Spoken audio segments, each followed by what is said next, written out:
Hello! Here is your overview video of this module number 13, low relief paper sculptures like the examples that I have right here.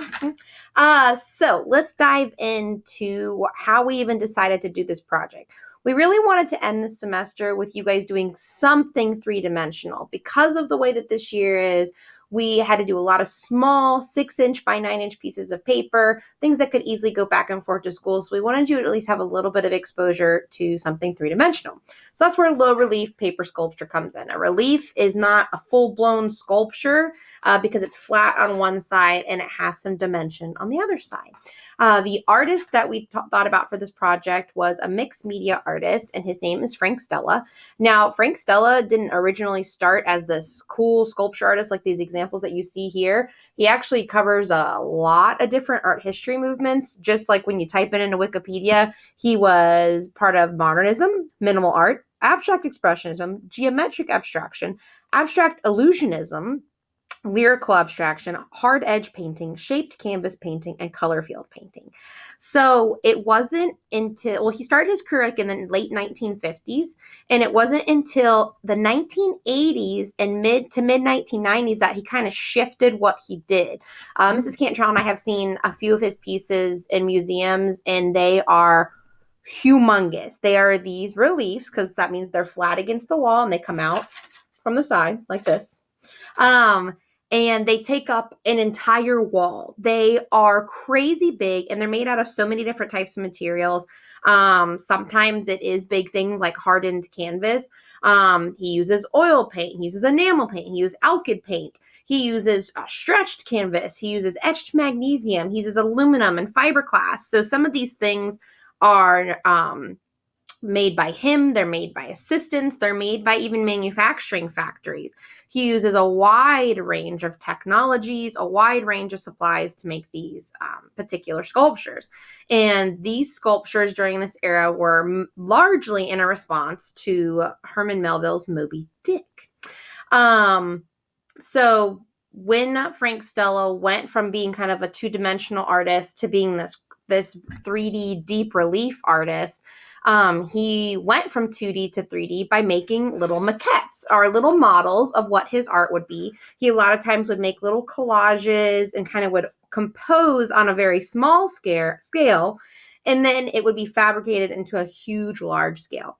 A lot of his art that you're going to see in this slide and the next slide, he uses similar forms over and over again. Things like cones, pillars, French curves, which, let me move my face. This is an example of French curve right here. It's used a lot. Well, I know it's used a lot in like fashion design and fabricating different types of clothing to get the natural curves. I think Mrs. Cantrell knows more about that, but I'm pretty sure. I've seen it on Project Runway. So here's some other examples of his work. So really what we took away from this work is we got really excited because we knew that it would allow you guys to be super creative, to have a super fun time with this, and to honestly use all the techniques that you've already learned this semester. So I don't want you to go into this project being like, wow, how am I going to create something like Frank Stella? We want you to use him as inspiration, but then just really have fun with what you're doing. The end result is going to still be on a 6-inch by 9-inch piece of paper, but like you can see, it has a little bit of relief to it. And we took inspiration from Stella using really graphic lines, really graphic shapes and patterns, but then he has a ton of abstract expressionism. So these are words you guys should be familiar with because all of our modules this semester have had to do with these things. So let's talk about what your project requirements are. So even though we're giving you guys, these are my two sculptures and you can see how different they are from each other. We're giving you so much creative freedom with this. We still have to have something to grade you off of. So you need to make sure that your project has at least 10 shapes. We need to make sure that you do shape, patterning, or texturing, just the way that Frank Stella kind of designed and colored his pieces. And you need to have negative space. That's it. 3 requirements. That's it. There's so much room for creative freedom, you guys. As far as your suggested daily goals, I will be completely honest with you. This project took me 40 minutes to do. Every time that I did it from start to finish, this took me 40 minutes to do. It is not a long project, so you're going to be getting 1 week, so 5 school days to work on this.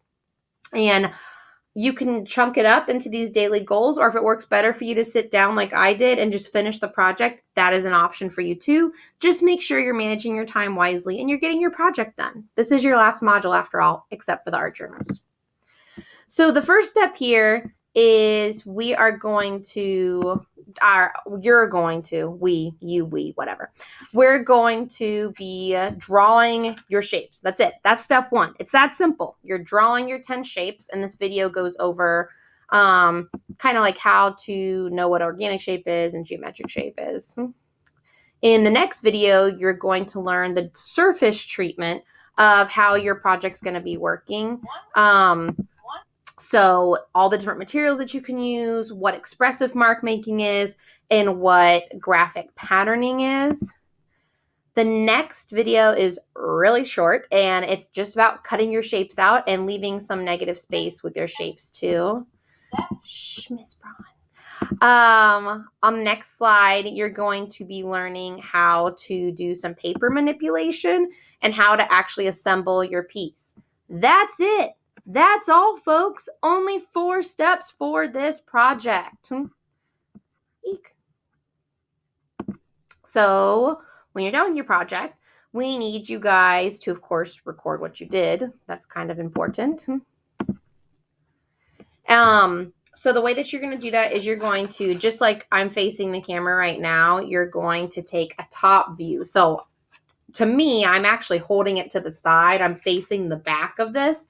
So this is what a top view would look like, because if you were to sit this down and we were looking at it from a mountain, that's what it would look like. So this is what we mean by top view. Your picture should be similar to the way I'm acting right now.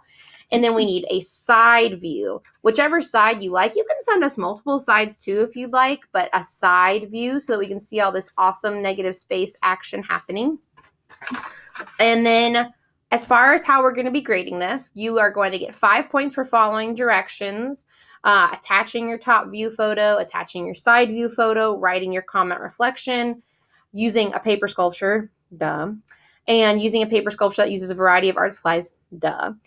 You're going to get 10 points for your shapes. So boom, 10 points just for doing 10 shapes, guys. Patterning and texturing is 20 points, and you're making sure that you have a graphic shape, an expressive shape, the art materials on every shape, balance of color, and balance of black and white. Those are each worth 5 points. Make sure that you get 5 points for using negative space, that empty space, in and around shapes.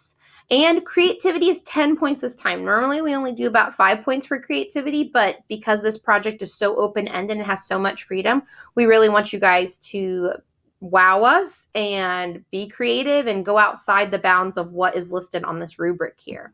Please also make sure to write a short reflection on how you think the module went. Did you like how your paper sculpture turned out? And did you like working 3-dimensionally? And then you just turn it in just like normal with the file upload. So we cannot wait to see what you guys create. Happy working 3-dimensionally.